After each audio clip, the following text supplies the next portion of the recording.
तो आइए दोस्तों, आज हम ALP technician NTPC and group D के लिए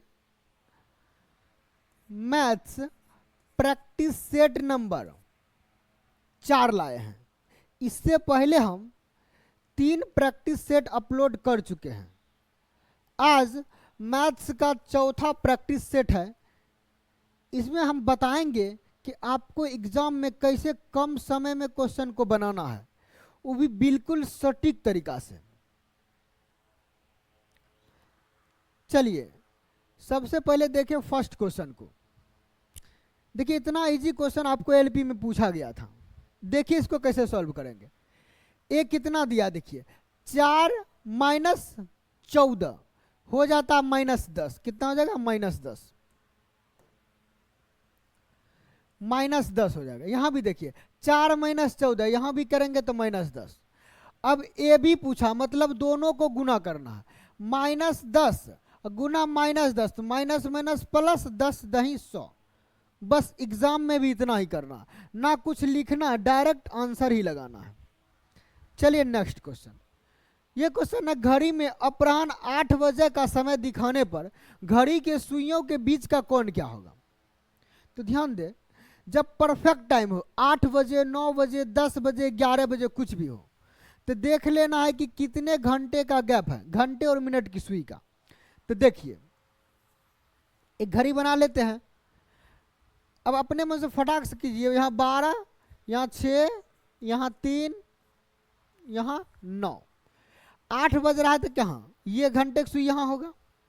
10 11 कर लेते हैं, यहाँ भी 1 2 4 5, और मिनट की सुई यहाँ होगा। ये तो पता है ना। तो देखें कितने घंटे का गैप है। देखिए यहाँ 1 2 3 4 है। 1 2 3 4, 4 घंटे का गैप है। तो 1 घंटे में 30 डिग्री का कोण बनेगा। जितने गैप रहेगा उसको 30 से गुना कर दीजिए। 30 चौके 120। डायरेक्ट आंसर लगा देना, कुछ नहीं करना है। जब परफेक्ट टाइम हो तो ना कुछ घटेगा ना जुटेगा, डायरेक्ट आंसर लगेगा। चलिए नेक्स्ट क्वेश्चन पे चलते हैं। ये देखिए कितना आसान क्वेश्चन है। इसको कैसे हल करना, एग्जाम में भी यही करना जो हम बता रहे हैं। देखिए -18 -2 कितना हो रहा? -20। तो अपने मन से ऐसे खांचा लगा के -20 लगा दिए। इसके बाद देखिए मंझली ब्रैकेट हल होगा तो 27 में से 20 को माइनस करेंगे तो +7 होगा। इतना काम खत्म। अब बचा का क्रियाक्रम। तो पहले का करेंगे तो -3 गुना +7, तो माइनस प्लस माइनस 7 या 21। अब प्लस का देखिए -4 -21 हो जाता है कितना? -25। हमारे पास बाहर में था कितना? 78, और -4 -21 मिलकर बन गया -25। 78 में है प्लस, यदि माइनस रहता तब बदलते चिन्ह, यानी था 78 में 25 को घटाएंगे तो हमको मिलेगा 53। ऑप्शन नंबर डी लगा के निकल पड़ेंगे। चलिए नेक्स्ट क्वेश्चन चलते हैं। ये देखिए इसको कैसे बनाना है। इसमें ना पेन छूना है ना पेपर, डायरेक्ट आंसर। 2 और 98 के बीच मध्यानुपाती ज्ञात कीजिए। अब कुछ बच्चे गुना करने में भीड़ जाते हैं। नहीं, देखिए यहाँ मध्यानुपाती जब भी पूछे 2 संख्या का तो इसका मतलब दोनों को गुना करके रूट लगाया जाता है। अब इसको गुना करेंगे तो अच्छी बात है, कोई दिक्कत नहीं। छोटा संख्या है तो आप गुना भी कर सकते हैं। 98 दूना होता है 196, 196 का निकल जाएगा कितना? 14। तो ऑप्शन नंबर सी लगा देंगे इसका राइट आंसर। अन्यथा यहाँ देखिए यदि आपको पता होगा तो डायरेक्ट आंसर कैसे करना बिना लिखे हुए, ये सिखाते हैं। इसमें देखिए 49 है, 49 दूना 98, 49 का 7 बाहर हो जाएगा, 2 इसमें बचेगा, 2 ये है, 2 गुना 2 4, 4 का 2 बाहर होगा, यानी 7 दूना 14 आंसर लगा देते हैं। ये तरीका है बनाने का, जिसमें ना पेन छूने की जरूरत है ना पेपर। आप गुना करेंगे तो ऑटोमेटिक है, आपको थोड़ा सा लिखना पड़ेगा। डायरेक्ट बनाने के लिए कुछ एक्स्ट्रा करना पड़ेगा, टेक्निक। अब देखिए ये भी बहुत ही मजेदार है, देखते के साथ आंसर लगाना। कैसे? 4624 का वर्गमूल। वर्गमूल सबसे पहले यूनिट डिजिट से ऑप्शन को छांटेंगे। 2 का स्क्वायर 4 होता है, सही है यूनिट डिजिट। 6 का 36, यूनिट डिजिट 6 होना चाहिए। 4 का 64 यूनिट डिजिट 4, ठीक है। 8 का 64 यूनिट डिजिट 4। अच्छा 4 का 64 नहीं, 4 का 16 होता नहीं, यूनिट डिजिट 6 हो जाएगा इसका, ये गलत है। 8 का 64 2 का 4, दोनों का यूनिट डिजिट 4 होगा। अब इसमें देखिए डायरेक्ट ऐसे आंसर लगाएं, ये 70 से बड़ा है, ये 70 से कम है। आपको 70 का स्क्वायर निकालना आसान पड़ता है। कितना, 7 का स्क्वायर करेंगे 49, उस पर चिपका देंगे 2 जीरो, यानी 4900 से बड़ा होगा तो 70 से बड़ा वाला, 4900 से छोटा होगा तो 70 से छोटा वाला। 4900 से छोटा है, बिना कुछ किए बिना मेहनत किए आंसर को ला लेना है बस। नेक्स्ट क्वेश्चन पूछिए। एक वर्गाकार खेत का क्षेत्रफल 196 वर्ग मीटर है, उसकी प्रत्येक भुजा की माप क्या होगा। इसमें भी वही बात है, वर्ग का क्षेत्रफल होता है भुजा स्क्वायर, क्या कहे, एरिया बराबर होता है साइड का स्क्वायर। यदि एरिया दिया है 196, वर्ग का क्षेत्रफल होता है भुजा का स्क्वायर। साइड निकालना है तो स्क्वायर को बराबर की साइड लाएंगे तो क्या हो जाएगा, रूट हो जाएगा। बराबर साइड निकालना उसकी भुजा यानी साइड, कितना देगा 14। 196 का रूट से बाहर करेंगे 196, कितना मिलेगा side 14 metre. Option number C लगा के निकल पड़ेंगे। चलिए कुछ नहीं है, क्वेश्चन बहुत ही इजी पूछा जाता है और पूछा गया था, और इसको इजी बनाने का भी टेक्निक आपके पास रहना चाहिए। चलिए नेक्स्ट क्वेश्चन चलते हैं। ये देखिए क्वेश्चन दिखने में बड़ा लग रहा है, लेकिन ये भी बहुत इजी और कम समय में बनेगा। देखिए कैसे, ए और बी एक कार्य को 12 दिनों में पूरा कर सकते हैं, हालांकि ए को कार्य पूरा होने से कुछ दिन पहले छोड़ना पड़ा और इसलिए कार्य को पूरा करने में कुल 16 दिन लगे। यदि ए अकेले काम को 21 दिनों में पूरा कर सकता है तो काम खत्म होने से कितने दिन पहले ए ने काम को छोड़ दिया था। देखिए मजेदार क्वेश्चन है, यदि मजेदार तरीका से बनाएंगे तब मजेदार बनेगा। अच्छा ए अकेला किसी काम को कर कितने दिन में रहा है, देखिए जरा 21 दिन में, और ए प्लस बी कार्य को 12 दिनों में कर रहा है।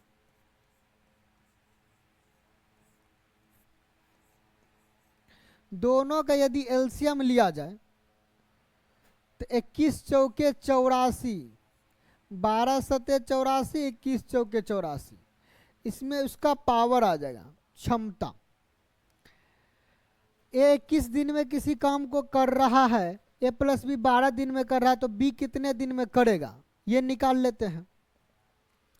बी कितने दिन में करेगा, देखिए जरा, टोटल वर्क है 84, बी एक दिन में कितना काम कर रहा है, देखिए ए अकेले एक दिन में 7 काम, ए अकेले एक दिन में 4 काम, दोनों मिलकर एक दिन में 7 काम कर रहा है। तो इसका मतलब जो एक्स्ट्रा होगा वही बी का होगा। 7 में से 4 को घटाएंगे 3, यानी 3 काम भी एक दिन में कर रहा था। 28 तिया 84, यानी 28 दिन में बी उस काम को पूरा कर लेगा। अब आ जाइए, हालांकि ए को कार्य पूरा होने से कुछ दिन पहले छोड़ना पड़ा और इसलिए कार्य को पूरा करने में 16 दिन लगे। अच्छा ए छोड़ दिया था तो 16 दिन, इसका मतलब बी किया कंप्लीटली रूप से। अच्छा बी 16 दिन किया, देखते जाइए जरा, 16 दिन, एक दिन में बी कर रहा कितना काम, 3 काम, तो 16 दिन में बेचारा कितना कर पाएगा, 48 काम कर लेगा। यदि ए अकेले काम को 21 दिनों में पूरा करता है तो काम खत्म होने से कितने दिन पहले ए ने छोड़ दिया था। अच्छा 48 काम बी पूरा किया ना, तो बाकी किया होगा कौन, ए किया होगा, उतना काम करके छोड़ दिया होगा। टोटल काम था 84, तो 84 में 48 पहले माइनस कर लीजिए, 36 का। ए ने 36 काम करके छोड़ दिया था। देखिए इसका कोई ज़रूरी नहीं था 28 दिन का, सिर्फ ए का क्षमता निकालना जरूरी था। तो चलिए ये क्या हुआ, 36 काम कौन किया, ए किया, ये ए करके छोड़ा था। एक दिन में 4 काम, तो 36 काम करने में कितने लगा रहा है? 9 दिन, यानी 9 दिन साथ में ए किया होगा, उसके बाद छोड़ दिया होगा। तो ऑप्शन नंबर ए लगा देंगे राइट आंसर। देखिए, नहीं समझे तो एक बार और समझ लीजिए, मजा आ जाएगा। बोला ए किसी काम को 21 दिन में कर रहा है, ए प्लस बी किसी उसी काम को 12 दिनों में कर रहा है। तो हम निकालेंगे टोटल वर्क, कुछ निकालना पड़ेगा तो एलसीएम ले लेंगे। 21 और 12 का एलसीएम 84 होता है। इससे पता चल जाता है कि ए एक दिन में 4 काम कर रहा है और ए प्लस बी एक दिन में 7 काम कर रहा है। तो ए अकेले एक दिन में 4 काम करेगा, दोनों मिलकर 7 काम करेगा, तो बी कितना काम करेगा? बी एक दिन में 3 काम करेगा। बी एक दिन में 3 काम किया, 16 दिन तक बी था, बीच में ए छोड़ दिया था। दोनों काम स्टार्ट किया, लेकिन 16 दिन तक बी लास्ट तक रहा था, काम के अंतिम तक ए छोड़ दिया था। तो हम देखेंगे 16 दिन में बी कितना किया। तो 16 दिन में बी किया 48 काम, टोटल काम था 84, 84 में 48 माइनस कर लेंगे, 36 काम बच गया। जो 36 काम बचा था वही ए करके भागा होगा। तो 36 काम करने में ए को लगा 9 दिन, तो 9 दिन ए करके भाग गया। चलिए नेक्स्ट क्वेश्चन चलते हैं। फिर से देखिएगा और मजेदार क्वेश्चन है। क्वेश्चन ये सब इजी रहता है, लेकिन थोड़ा सा कॉमन सेंस लगाना होता है। पाइप ए बी और सी एक खाली टंकी से जुड़ी है, जबकि पहले 2 पाइप टंकी को क्रमशः 4 व 10 घंटे में भर सकती है। वही तीसरी पाइप भरी हुई टंकी को 6 घंटे में खाली कर सकता है। यदि तीनों पाइप को एक ही समय पर खोल दिया जाए, जब टंकी 3/5 भाग तक भरी हुई हो, तो टंकी को भरने में कितने घंटे लगेंगे? पहले तो देख लीजिए टंकी का पावर क्या है, क्षमता। देखिए ए जो है 4 घंटे में भर सकता है, बी इसको 10 घंटे में भर सकता है, सी खाली करने वाला है। बोला वही तीसरी पाइप भरी हुई टंकी को 6 घंटे में खाली कर सकता है। ये 6 घंटे में खाली, जो खाली करने वाला उसमें साथ माइनस लगा दीजिए ताकि याद रहे कि ये खाली करने वाला है। अब तीनों का एलसीएम लीजिए जरा।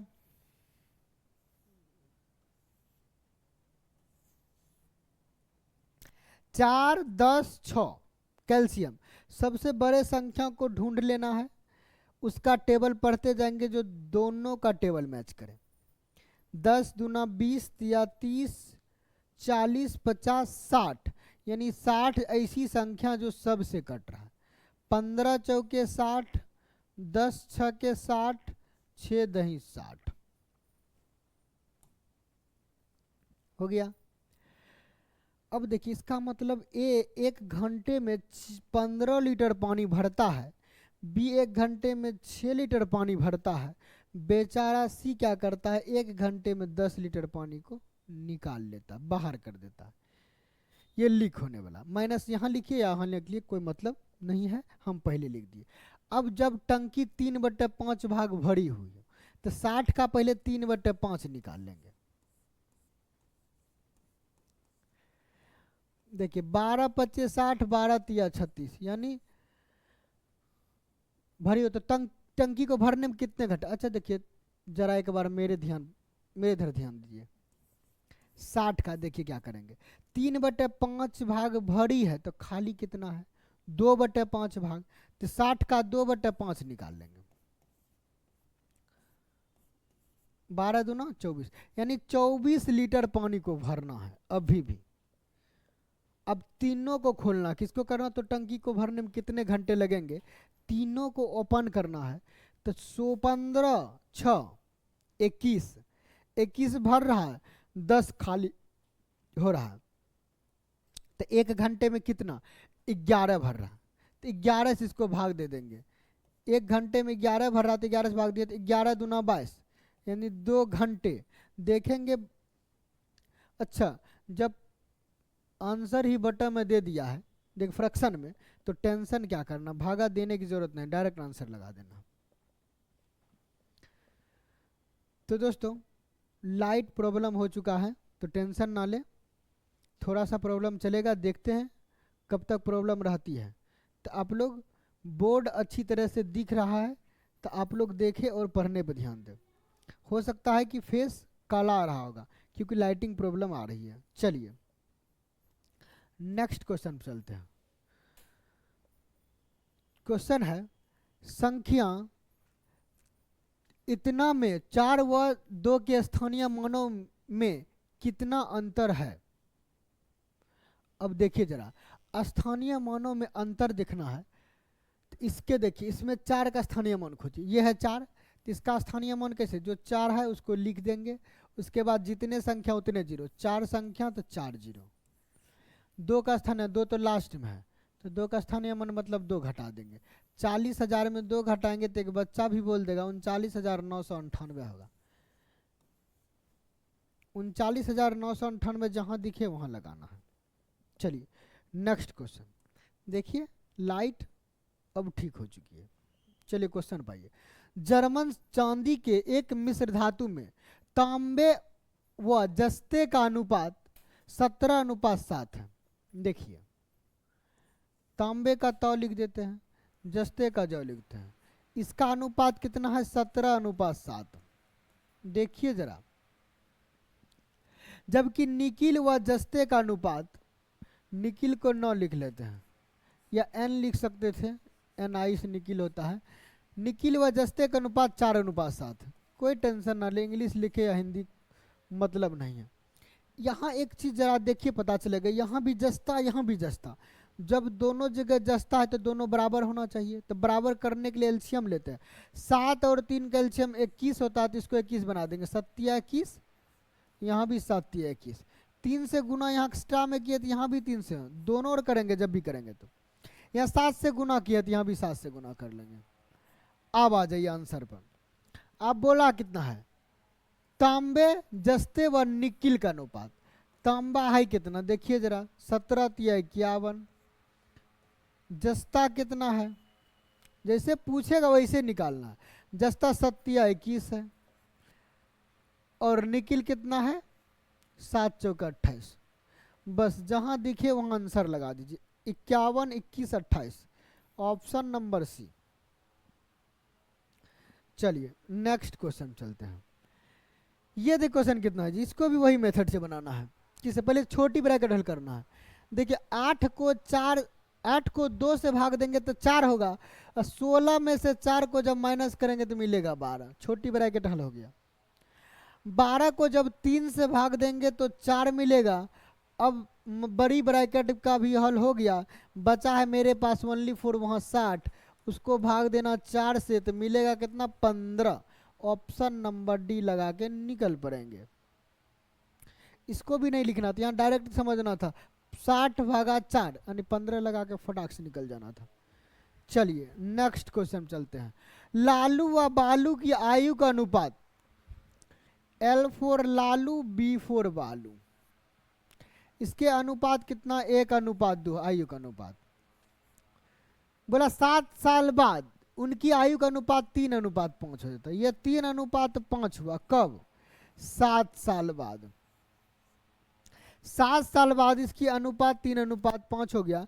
तो सबसे पहले देखेंगे अंतर बराबर है कि नहीं, नहीं होगा तो करना है।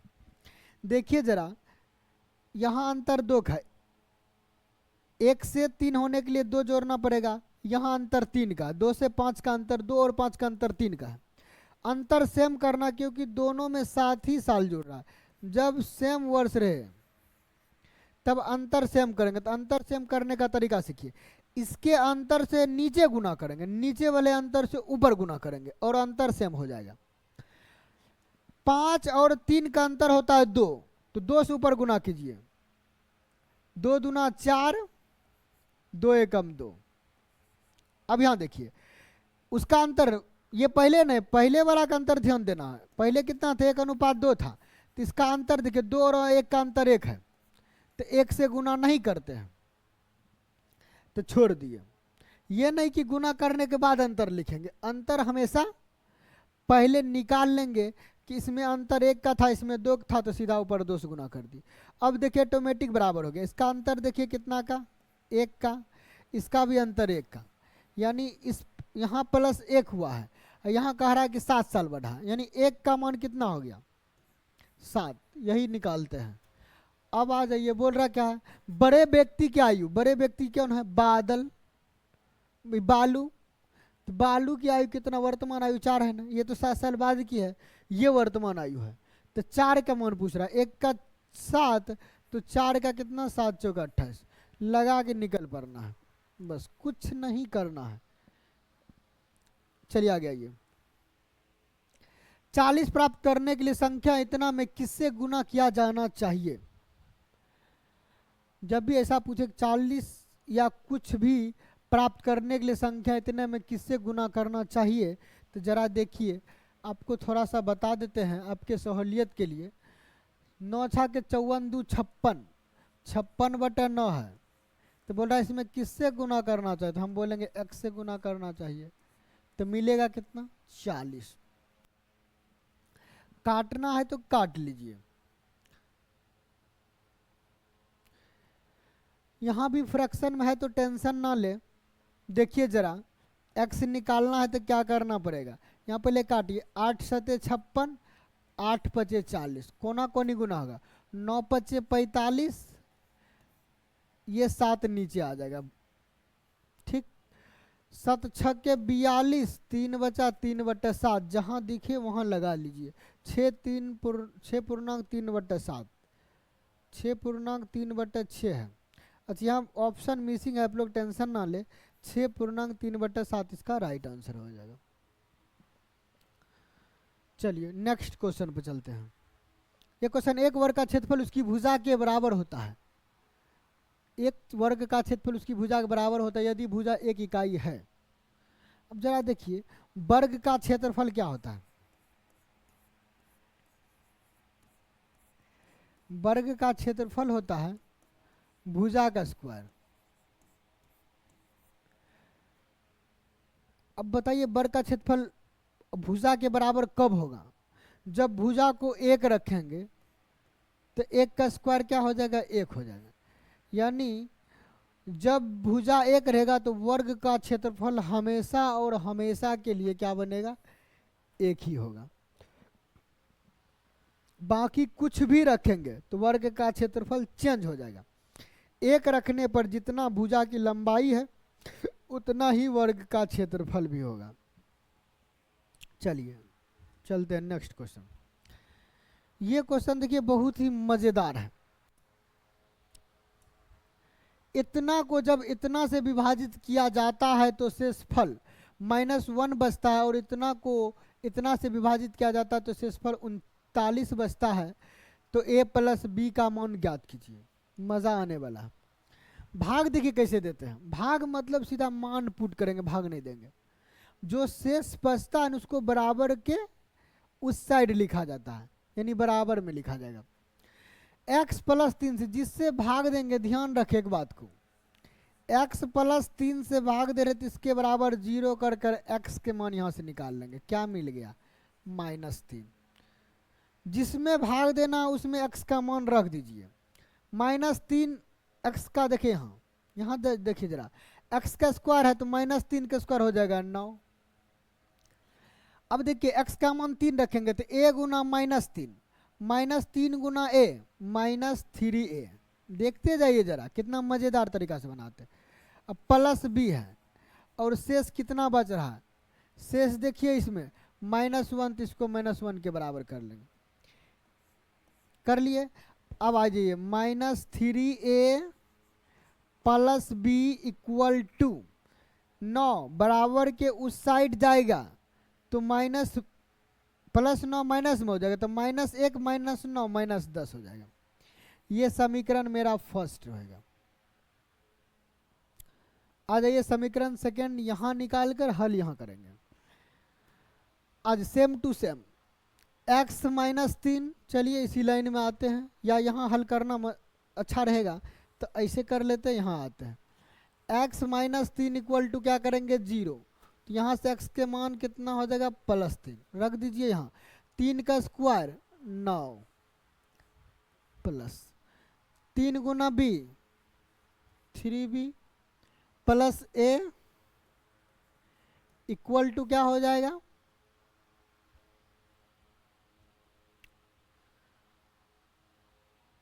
शेषफल बच रहा 39 इक्वल टू वही शेषफल लिखते हैं। आ जाइए 3b plus a equal to, ये 9 बराबर की सर जगह तो घटेगा, तो 39 में से घटा देंगे 9 को तो बच जाएगा 30। ये समीकरण सेकंड। अब देखिए जरा, तो a प्लस b पूछ रहा है, तो क्या करेंगे, पहले a या b निकाल लेंगे, या दोनों को जोड़िए तो 4। ऐसा करते यहाँ या तो 3 भी पूरा लीजिए, या यहाँ 3 से गुना कर लेते हैं, या यहाँ 3 से गुना कर लेंगे, कोई फर्क नहीं पड़ने वाला है। तो ऐसा करते यहीं 3 से गुना कर लेते समीकरण सेकंड में, तो 3 तिया 9b प्लस 3a प्लस 30 तिया 90। अब इसको समीकरण सेकंड फर्स्ट में जोड़ देंगे, मजा आ जाएगा। देखिए 3 भी आगे कर लीजिए, 3a आगे कर लेते हैं, 3a plus 9b equal to है कितना 90। जोड़ दीजिए तो जरा, जोड़ेंगे तो ये कट जाएगा, minus plus 3 plus 9 10b equal to कितना हो जाएगा, जोड़ेंगे तो यहाँ 80, b का मान कितना हो गया 8, b का मान 8 हो गया, तो किसी समीकरण में b का मान रख दे, इसी में रखते हैं। 8 तिया 24, देखते जाइए कैसे निकालते हैं। 8 तिया 24 30 में घटा देंगे तो 6 बच गया, a 6 b 8, दोनों को जोड़ेंगे 8 प्लस 6 14, बस इतना ही करना था, कुछ नहीं कहिए। जिससे भाग देना उसके बराबर 0 करके वहां से x का मान निकाल लिए, फिर समीकरण में x का मान डाल के जो शेषफल था उसको बराबर के आगे लगा दिए। चलिए ये भी मजेदार क्वेश्चन है। समान क्षेत्रफल वाले एक त्रिभुज का आधार समांतर चतुर्भुज के आधार का आधा है। समान क्षेत्रफल है किसका, त्रिभुज का क्षेत्रफल बराबर किसका है, ट्रायंगल का क्षेत्रफल, या त्रिभुज हिंदी में लिख देते हैं, त्रिभुज का क्षेत्रफल किसके बराबर है, समांतर चतुर्भुज के बराबर, समांतर चतुर्भुज का क्षेत्रफल। अब जरा देखिए, त्रिभुज का क्षेत्रफल होता half into base into height, और समांतर चतुर्भुज का क्षेत्रफल होता है हाफ नहीं होता, इसमें बेस इंटू हाइट होता है। क्या होता है, सिर्फ बेस इंटू हाइट, इसमें बड़ी भी लिख देते हैं, बेस इंटू हाइट होता है समांतर चतुर्भुज का क्षेत्रफल। अब जो कह रहा है उस पर ध्यान देंगे, इसका हाइट को h1, इसका हाइट को h2 लिख देते हैं फिलहाल। देख लीजिए, समान क्षेत्रफल वाले एक त्रिभुज के आधार समांतर चतुर्भुज के आधार का आधा है, तब तो मजा आ गया। इसके आधार का आधा, यदि इसका आधार b है तो इसका आधार हो जाएगा b/2, इसका आधा। समांतर चतुर्भुज के आधार का आधा है, क्वेश्चन में कह दिया है, तो हाइट का अनुपात पूछ रहा है, कुछ नहीं है, आधा तो पहले b कट जाएगा, कट गया ना। अब देखिए जरा यहाँ देखिए किसका अनुपात पूछ रहा है, तो पहले देखिए त्रिभुज का व समांतर, पहले त्रिभुज यानी h1 अनुपात h2, 1/4 है h1, h2 को वहाँ इधर ला लीजिए, 1/4 बराबर की उस साइड जाएगा तो 4/1 हो जाएगा, अनुपात 4:1 होगा, जहाँ दिखे वहाँ लगा दीजिए। ये देखिए ऑप्शन मिसिंग है, मिसिंग नहीं, इसका एक यहाँ आ गया, इसका एक उल्टा पुल्टा हो गया, तो 4:1 इसका राइट आंसर हो जाएगा। चलिए न, कुछ नहीं था, त्रिभुज का क्षेत्रफल बराबर समांतर चतुर्भुज का क्षेत्रफल कह दिया था, अब फॉर्मूला लगा देना था और कुछ नहीं। आ जाइए, एक निश्चित राशि पर 3 साल के लिए 5% प्रति वर्ष की दर से साधारण ब्याज 5250 है, उसी राशि पर समान अवधि के लिए दर पर चक्रवृद्धि ब्याज का, मजा आने वाला है। 5250 है तो ब्याज देखिए 3 साल का साधारण ब्याज है, पहले 1 साल का साधारण ब्याज निकालिए तो 3 से भाग दे दीजिए, कितना हो जाएगा 17 या 51 150 1750। ये साधारण ब्याज है 3 साल का अलग अलग। चक्रवृद्धि ब्याज क्या होता है, इस पर भी ब्याज लगता है, वही ऐड करना बस। 1750 का 5%, देखिए जरा 1750 का 5% निकालना हो तो 0 से 0 खत्म, एक अंक के बाद दशमलव लगा देंगे याद पर। 25 25, 7 5 35, 2 37, 5 3 8, एक अंक के बाद दशमलव यानी 87.5। ये पहले दूसरा साल ब्याज लगेगा। और तीसरा साल क्या होगा पता है, इस 87 का दोगुना, इसका भी 87 इसका भी 87 यानी 87 का दोगुना कितना होता है 85 का दोगुना 170, 2.5 दूना 5 175। 175। अब एक्स्ट्रा में क्या ब्याज लगेगा पता है, इस पर भी 5% ब्याज लगेगा।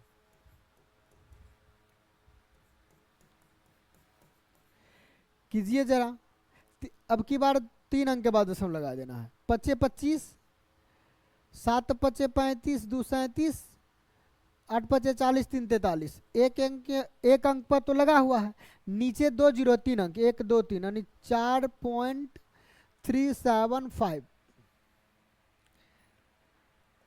4.375 ये ब्याज लगेगा। अब देखिए तीनों को जोड़ देना है किसमें 5250 में, एक्स्ट्रा ब्याज, ये चक्रवृद्धि ब्याज है एक्स्ट्रा लगा है।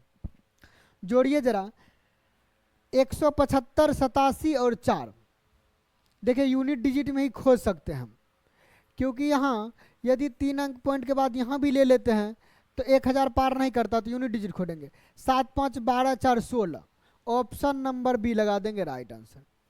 अगर टेक्निक पता हो तब यूनिट डिजिट खोजने से पहले आप यहाँ ध्यान दें, पॉइंट के बाद यहाँ 3 अंक, यहाँ पॉइंट के बाद 3 अंक, 3 अंक रहता तो 1000 पार करेगा तभी एक जुटेगा, अन्यथा कोई हेरा फेरी नहीं होगा। तो 5 3 875 हो रहा था, मतलब 1000 से कम था, इसका मतलब यूनिट डिजिट में कोई हेरा फेरी नहीं होगा, डायरेक्ट लगा देंगे से बिना जोड़े। आ जाइए, सीता की बाल्टी की धारिता रामू की बाल्टी की धारिता की 3 गुना है। देखिए जरा, सीता की बाल्टी की धारिता जो रामू की बाल्टी की धारिता, ये धारिता है 3 गुना, यानी सीता रामू से कितने गुना पावरफुल है 3 गुना। खाली ड्रम को भरने के लिए सीता की बाल्टी को 60 फेरे लेने पड़ते हैं। यदि सीता व रामू की बाल्टी एक साथ ड्रम को भरा जाए तब कुल कितने फेरों में ड्रम भरेगी। अच्छा 60 फेरा कौन लेता, सीता जी।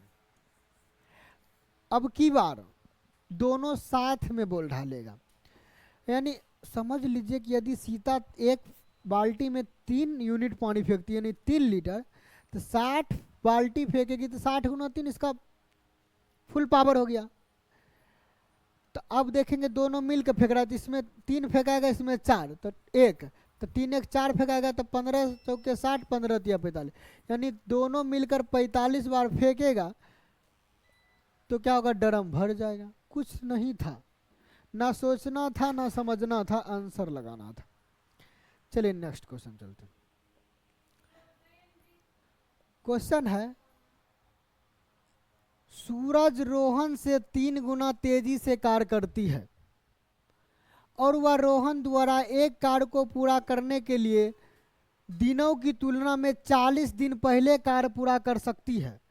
यदि वह एक साथ कार्य करती है तो ज्ञात कीजिए कि उन्हें कार्य पूरा करने में कितना समय लगेगा। एक है सूरज भैया, एक कौन है, रोहन भैया। बोला सूरज रोहन से 3 गुना तेजी से कार्य करता है, तो स्ट्रेंथ क्या, पावर क्या है कि सूरज यदि 3 काम करेगा तो रोहन 1 काम करेगा, 3 गुना तेजी का मतलब यही हुआ। यदि स्ट्रेंथ का रेशियो मिल गया तो टाइम का रेशियो इसका उल्टा हो जाएगा।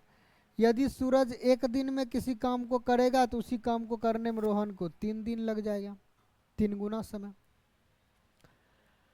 आ जाइए, अब बोल रहा है कि यहां से पढ़िए, वह रोहन द्वारा एक कार्य को पूरा करने में लिए गए दिनों की तुलना में 40 दिन पहले पूरा कर सकती है।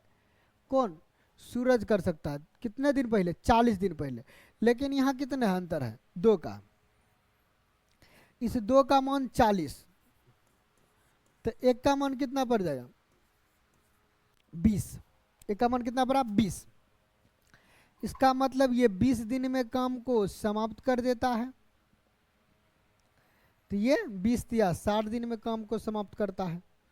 दोनों मिलकर यदि करेगा तो तरीका क्या होता है? दोनों मिलकर करेगा तो x गुने y यानी 20 गुना 60, बटे में दोनों जोड़ के भाग देते हैं। 20 प्लस 60 80, 20 चौके 80, 15 चौके 60। दोनों मिलकर जब भी काम कहेगा तो ऐसे बनाना। ऑप्शन नंबर 20 का राइट आंसर हो जाएगा। चलिए नेक्स्ट क्वेश्चन चलते हैं। ये क्वेश्चन कितना मजेदार है। 7 मीटर ऊंचे एक प्लेटफॉर्म के शीर्ष से एक मीनार का उन्नयन कोण 30 डिग्री है। यदि प्लेटफॉर्म मीनार से 50√3 मीटर की दूरी पर है स्थित है, तब मीनार की ऊंचाई ज्ञात कीजिए। देखिए टेक्निक से बनाते, बहुत ही मजेदार। मान लेते कोई प्लेटफॉर्म है, कितना? 7 मीटर ऊंचाई, और इस 7 मीटर ऊंचे एक प्लेटफॉर्म के शीर्ष से एक मीनार का उन्नयन कोण, यहाँ कोई मीनार है, इसके शीर्ष से, ये है इसका शीर्ष प्लेटफॉर्म का, इसका उन्नयन कोण है 30 डिग्री। ये मीनार है, ये प्लेटफॉर्म, इसकी प्लेटफॉर्म की ऊंचाई दिया 7, यहाँ भी हो जाएगा 7। 30 के लिए देखिए रेशियो क्या होता है? 30 के लिए उसके सामने 1 होता है और आधार √3 होता है रेशियो, देखिए जरा। और इसके बीच की दूरी दिया 50√3, ये रेशियो में 1:√3। अब देखिए √3 का मान कितना दिया है? इतना आसान क्वेश्चन था। √3 का मान दिया 50√3, क्योंकि आधार दोनों सेम होना चाहिए। ये अनुपात में √3 आया है, ये आया 50√3 दिया हुआ है, तो √3 से √3 कट गया, 1 का मान कितना हो गया? 50। इसका मतलब ये कितना है? ये 50 है। तो मीनार की ऊंचाई पूछा जाए तो 50 प्लस 7 हो जाएगा ना, 57 मीटर। तो मीनार की ऊंचाई कितना? 57 मीटर। आंसर कुछ नहीं था, क्वेश्चन देखकर आंसर लगाना था।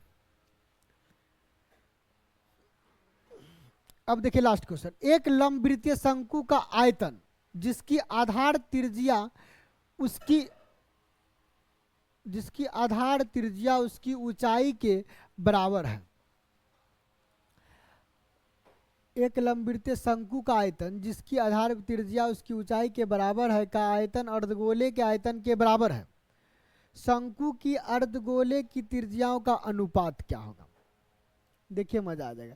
दोनों का आयतन बराबर, किसका किसका? शंकु का आयतन और अर्धगोले का आयतन। शंकु का आयतन होता है 1/3 पाई r²h। अभी फिलहाल चेंज नहीं करते हैं, आगे चेंज करेंगे। ये शंकु का आयतन हो गया। अर्धगोले का आयतन क्या होता है? गोला का आयतन होता है 4/3 पाई r³। अर्धगोला हो जाएगा 2/3 पाई r³। बस आ जाइए जरा। पाई से पाई खत्म, 3 से 3 खत्म। अब क्वेश्चन पाइए, जिसकी आधार त्रिज्या उसकी ऊंचाई के बराबर है। किसकी आधार त्रिज्या?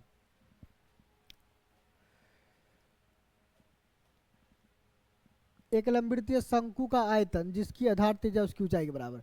अच्छा, इस शंकु का आधार का जो त्रिज्या है ऊंचाई के बराबर है, यानी त्रिज्या जितना उतने ऊंचाई है। तो इसको हम कह सकते हैं, ऊंचाई को r ही लिख सकते हैं, क्योंकि त्रिज्या और ऊंचाई दोनों बराबर है। लिख दिया ना। आ जाइए जरा, r² गुना r हो जाएगा r³ बराबर वहां 2r³। कह क्या रहा? शंकु की अर्धगोले की त्रिज्या का अनुपात। शंकु तो यह है, यानी r अनुपात r पूछ रहा, तो r³ बराबर हो जाएगा 2/1। क्यूब हटेगा तो उधर क्यूब रूट लग जाएगा। r/r इक्वल टू हो जाएगा √2/1। जहां दिखे वहां लगा लीजिए। इसका right answer option number C हो जाएगा। तो दोस्तों आप लोग को वीडियो कैसा लगा कमेंट बॉक्स में कमेंट कर जरूर बताएं। ताकि हमको अगले वीडियो बनाने के लिए क्या होता है, मोटिवेशन मिले।